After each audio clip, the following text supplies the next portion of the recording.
Capítulo 11. Como eu vejo as coisas. Recentemente li um artigo que alguém escreveu sobre mim. Era mordaz, calunioso e falso. Felizmente a pessoa foi boa o suficiente para não usar meu nome. Quando minha equipe ouviu, ficou muito chateada por mim. Queria publicar um desagravo e contar meu lado da história. Queria que a verdade viesse à tona. Eu sabia que não adiantaria muito arrazoar com o autor. O que ele havia escrito não era verdadeiro, mas não conseguia perceber isso. Uma das mais importantes lições que aprendi foi esta: como vejo as coisas não é como elas são, é meramente como as vejo. A realidade é distorcida pela nossa percepção. Por sua vez, nossa percepção é forjada por muitos fatores subjetivos, sendo o mais central a nossa autoestima. Vemos e interpretamos o mundo à nossa volta com base em como vemos a nós mesmos. Pessoas com baixa autoestima interpretam a informação que recebem de forma negativa, de uma forma que tendem a se fazer de vítima. É como aquela velha piada do homem que vai ao estádio de futebol e no início do jogo sai apressado e nervoso do estádio. Quando seu amigo consegue alcançá-lo, pergunta: "Por que você saiu?" O homem responde: "Era muito doloroso." O que era muito doloroso? Quando se reuniram lá no meio do campo antes do início e começaram a falar de mim. É uma piadinha boba, mas nada se compara às reações bizarras que as pessoas têm quando falsamente presumem que estão sendo atacadas. Meu padrasto era muito violento e inseguro. Sempre pensava que as pessoas estavam tentando provar que ele era estúpido. Muitas vezes, quando havia um conflito, começava com seus gritos de "Vocês acham que eu sou estúpido?" ou algo assim. O que ele nunca percebeu é que se achava estúpido. Testemunhei uma vida cheia de violência, fruto de seus julgamentos. Mais de uma vez, o vi atacar estranhos com violência por apenas olharem para ele. Seu julgamento dizia: "Estão olhando para mim porque acham que sou estúpido." Quanto mais negativo o senso de autoestima de alguém, mais cheias de julgamentos serão suas atitudes. Lembre-se, o julgamento sempre pergunta por quê. Por experimentarem uma baixa autoestima, sempre respondem de forma negativa, de forma subjetiva. Se você não tem um bom conceito de si mesmo, achará que os outros também não têm. Você julgará todas as suas ações à luz dessa autopercepção negativa. Se achar que ninguém pode gostar de você, você julgará as ações dos outros com base nessa ideia pré-concebida. Se for paranoico ou medroso, achará que os outros o querem pegar. Esses julgamentos negativos, baseados em sua autopercepção, tornam-se a realidade de sua experiência, não importando as intenções das outras pessoas. Vejo a vida através das minhas opiniões. O egocentrismo está presente em cada pecado. Contudo, o egocentrismo nem sempre é a atitude óbvia do primeiro eu. O egocentrismo simplesmente torna o eu o ponto central para se interpretar a vida e seus eventos. No final do espectro, a pessoa egocêntrica pode ser a valentona que tira dos outros sem considerar a dor que inflige. Do outro lado está a pessoa com uma autopercepção negativa que interpreta tudo à luz de si mesma. Essa pessoa se vê como o centro do mundo que ela própria criou e as pessoas em seu mundo fazem o que fazem por si mesmas. Uma parece arrogante, a outra humilde, mas ambas são egocêntricas. Quando as pessoas julgam ou desenvolvem fortes opiniões, elas se trancam em um processo seletivo. Estudos mostram que formar fortes opiniões provoca a ativação do sistema reticular, que está localizado na base do crânio. Essa atividade neurológica produz um estado mental em que a pessoa passa a ver somente o que pré-determina. Em outras palavras, você já não mais vê as coisas como elas são. Sua mente seletiva processa informação que confirma sua percepção enquanto ignora os dados contrários ao seu ponto de vista. Todos nós já fizemos isso. Todos nós já olhamos um rótulo e tínhamos certeza que ele dizia a coisa certa, somente para mais tarde descobrir que era outra coisa completamente diferente. A mente busca equilíbrio, busca validar sua opinião. Quando você faz um julgamento de alguém, bom ou ruim, verá apenas aquilo que dá validade ao seu julgamento. Você interpretará todas as ações da pessoa com base nesse julgamento. Por exemplo, Digamos que você veja uma mulher vestida com roupas extremamente coloridas. Ela tem o cabelo descolorido e talvez seu vestido seja um pouquinho justo demais. Você decide que ela é uma pessoa imoral. Esse é seu raciocínio, julgamento sobre o porquê ela está vestida daquela maneira. À medida que você a observa, você vê vários homens se aproximando dela. Você percebe que eles ficam muito próximos enquanto ela fala. Ela os olha fixamente nos olhos. Sua opinião é confirmada. Ela é imoral, provavelmente uma prostituta, e você já viu que os homens se aproximam dela. Mas o que você não percebeu foi que ela carregava vários folhetos. Ela estava, de fato, compartilhando sua fé com as pessoas.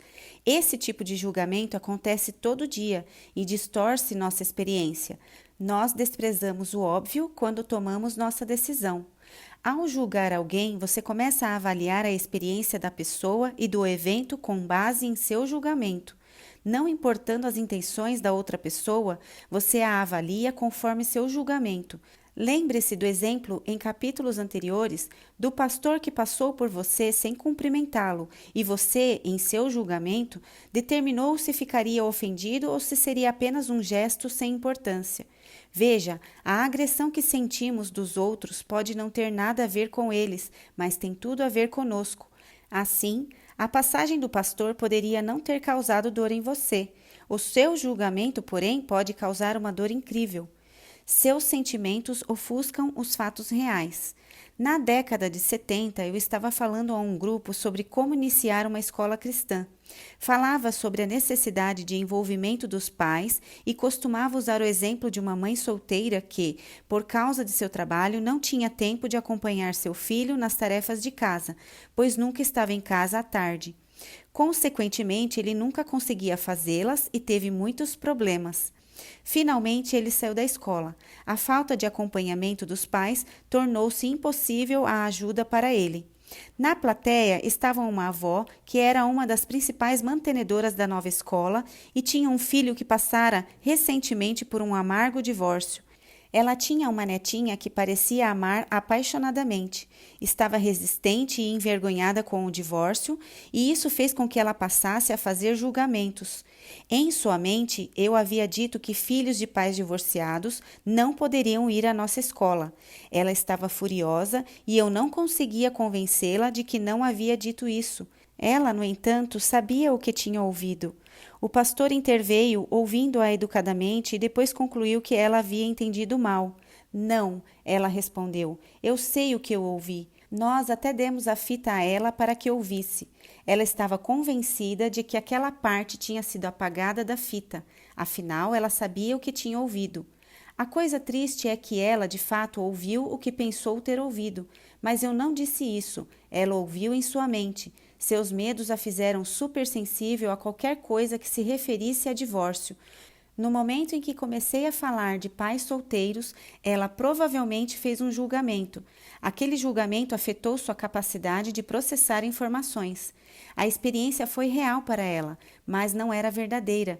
Depois daquele evento, ela nunca mais gostou de mim e disse a todos que me ouviu dizer. Da sua parte, ela não estava mentindo todas as vezes que repetia a história. Foi assim que ela vivenciou aquilo. Veja, você nunca se lembra do que de fato ocorreu, você se lembra de como se sentiu com aquilo.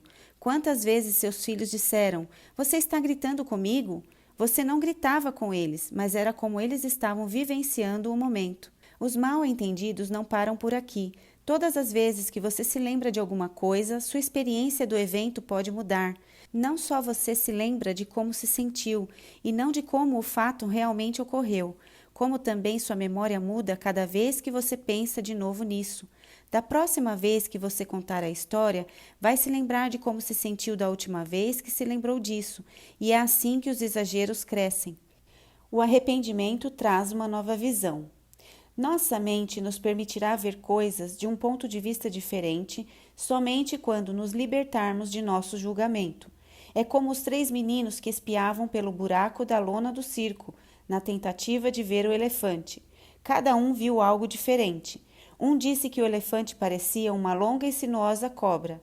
O outro argumentou que possuía grandes asas. O terceiro insistia que ele se parecia com um grosso tronco de árvore. Todos haviam visto o elefante, mas cada um de um ângulo diferente. Um viu a cauda, o outro a orelha e o terceiro viu as pernas. Por causa da certeza do que haviam visto, recusavam-se a olhar por outro buraco na tenda. Tudo o que se precisa para ver algo de forma diferente é de um ângulo diferente. Para nós, o buraco na tenda pode ser o nosso medo, nossa ira ou nosso preconceito. É a moldura pela qual vemos as coisas. Nossa experiência é real, mas é apenas baseada em informações distorcidas ou limitadas. Devemos estar dispostos a abrir mão de nossa opinião antes de podermos ver a coisa de outra forma. Isso é o que a Bíblia chama de arrependimento, ter uma mudança de mente. No arrependimento, devemos estar dispostos a abrir mão do modo como vemos as coisas. Dessa forma, estaremos livres para olhar de outro ângulo. Na maioria das vezes, tendemos a manter o nosso ponto de vista. Até aqui tomamos uma posição. Investimos emocionalmente nisso. Arrependimento significa admitir estarmos errados. A mente prefere preservar sua opinião. O ego quer estar certo. Dizemos que queremos ver a verdade, mas não estamos dispostos a correr o risco de estarmos errados. Aqui temos uma diferença irreconciliável. Nesse ponto, a revelação de Deus não terá efeito em nós. A revelação de Deus não é Ele mostrando alguma coisa nova. A revelação é simplesmente o que vemos quando estamos flexíveis o bastante para mudar nossa posição emocional e mental sobre um assunto e olhamos de um ponto de vista diferente. Deus não nos revela algo que Ele mantinha oculto anteriormente. Vemos as coisas que Ele quis nos mostrar o tempo todo. Somente os que têm o coração puro verão a Deus, de acordo em Mateus 5:8. Assim, mantenha seu coração puro de julgamentos, preconceitos e qualquer inclinação. Liberte-se de suas ideias pré-determinadas e você verá muitos eventos dolorosos de forma diferente. Quando se sentir na defensiva ou nervoso, lembre-se a si mesmo: isso é apenas como estou vendo. Devo ver de outro ângulo para superar essa ofensa. Então, descubra outro ponto de vista. Capítulo 12. Identificando padrões de comportamento. Uma de nossas maiores suposições que nos levam ao julgamento é a ideia de que as pessoas fazem as coisas pelas mesmas razões que nós. Nos estudos sobre comportamento, vemos que há 4 estilos comportamentais básicos que são divididos em mais de 100 padrões complexos. Os 4 estilos são direto, inspirador, estável e consciente. Cada um desses estilos de comportamento comunica-se de maneira diferente. Eles interpretam seu mundo de forma diferente. E o que é mais importante ainda, fazem seus julgamentos com base em diferentes percepções. Por exemplo, a pessoa que é direta prefere ir logo ao ponto. Ela quer saber o final da história e tem um caráter muito forte.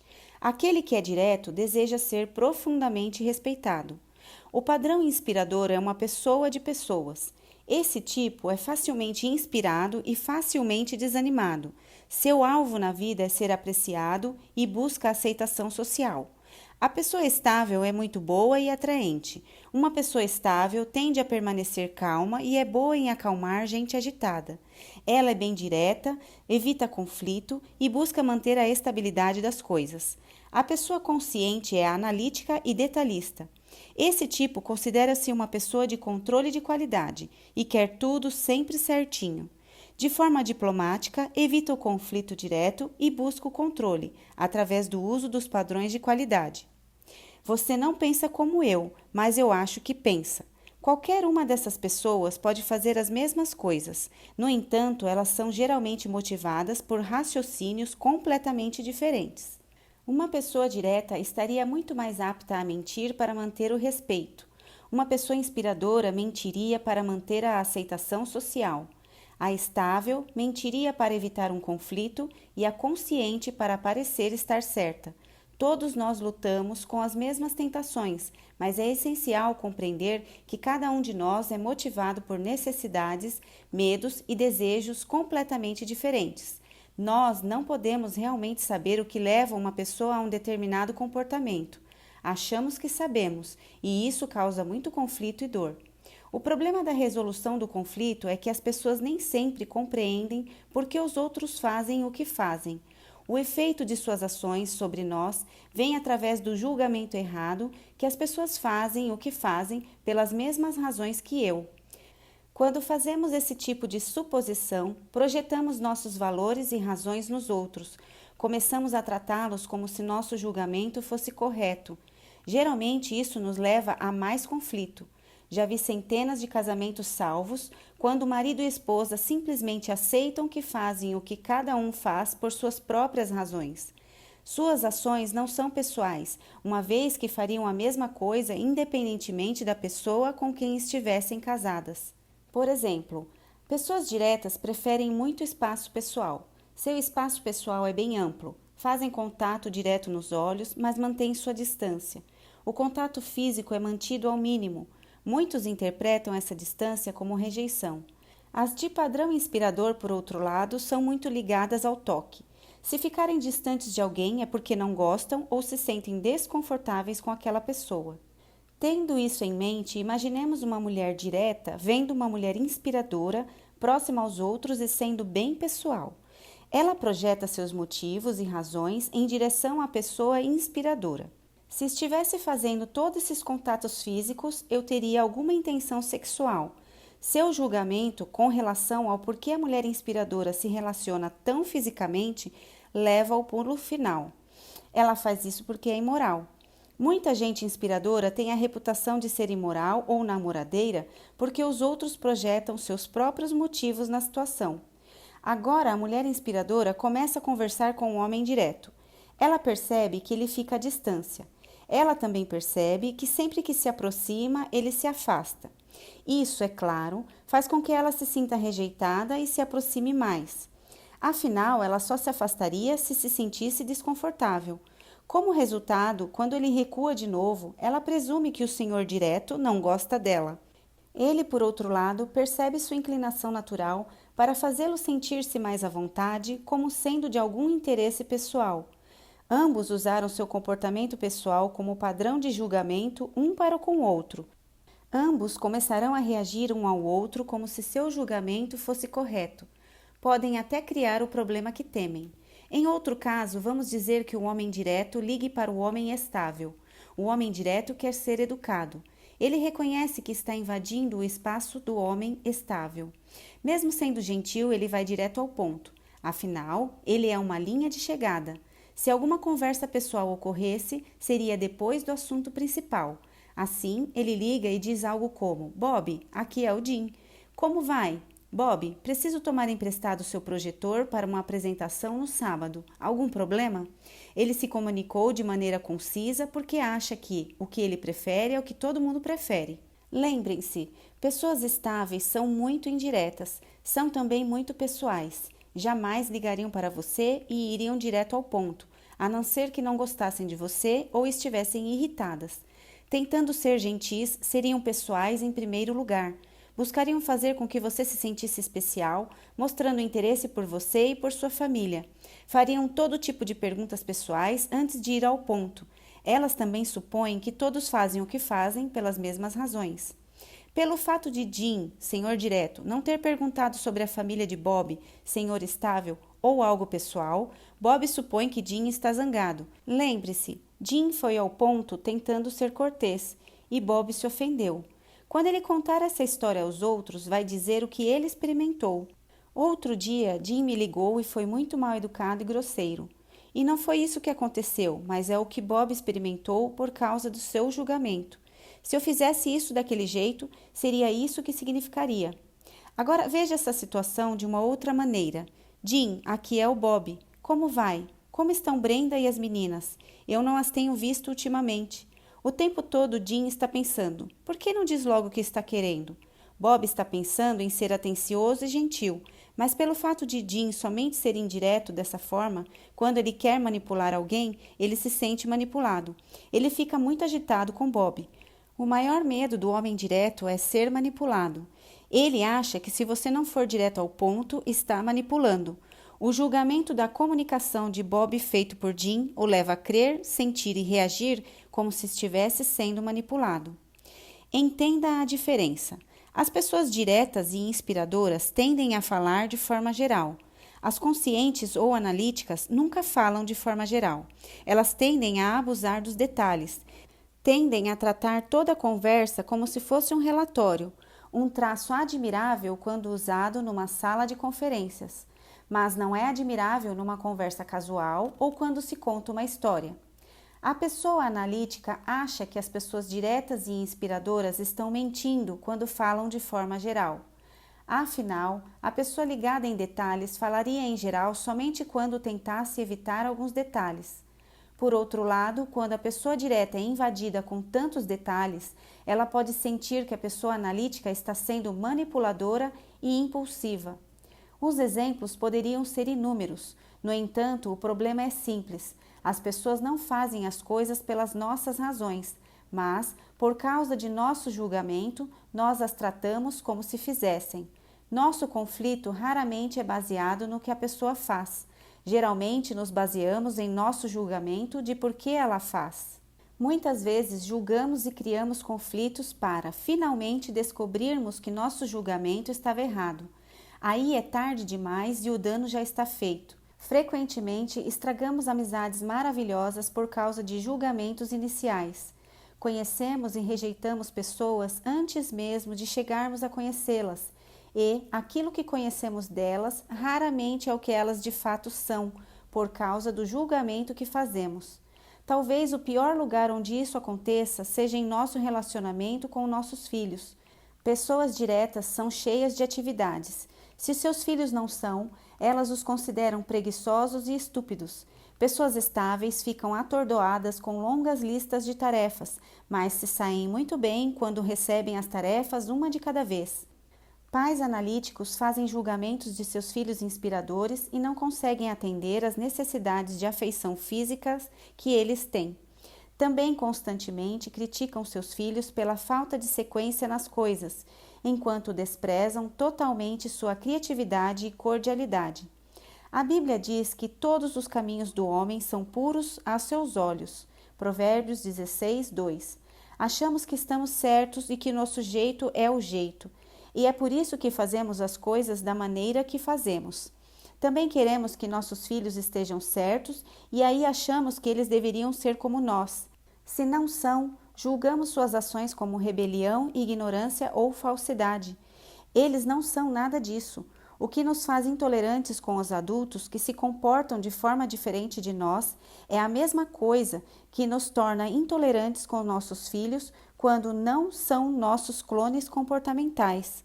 Julgamento. Quando liberarmos as pessoas de nosso julgamento, seremos capazes de conhecê-las pelo que elas são. Vamos valorizar o quanto são diferentes de nós.